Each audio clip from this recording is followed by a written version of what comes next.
Hey y'all, it's your girl Delightful Ace. I'm back in the building. What's up? What's goody? How are you? Today I'm going to be showing you how I achieve my feathered brows in this step-to-step tutorial. First thing you need to do is grab your reliable products. Today I'm going to be using All Benefit Brow Products. Before I like to start my brows, I like to go in with a setting powder because I do tend to have like a little bit of oil in my brows, and I noticed that when I put a setting powder on before doing my brows, it just lasts longer and it gives them more of a natural look and not give so much shininess. First thing I'm going to start off with is Benefit's 24-hour brow setter. The applicator is very unique because it has a flat side I use to basically comb up my brows, holding them in place perfectly. Personally, what I enjoy about this product is that it stays all day and it really holds my brows and keeps it in place. Next, I'm going to use my Precisely Brow in the color number 4. I like to go slightly underneath my brows using a light pressure. So you want to take your time when you are doing your brows and you want to make sure that you are doing it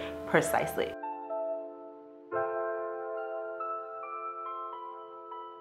The next step that I like to do is my Ka-Brow in the color number 4. I am using an angled brush that I got from Sephora and creating brush strokes upwards, filling in any sparse areas and making it as natural as possible. Our brows naturally in the front grows upwards and back kind of grow outwards. So to make it look realistic, I like to mimic those strokes. So now what I'm doing is pulling the pomade throughout my brows, just in random areas to fill it in.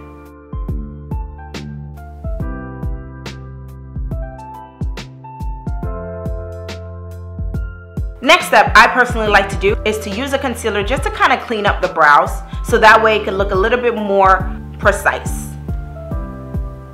I like to use a lighter concealer underneath my brows just to kind of shape it out, and then I like to use a foundation that matches my forehead on the top.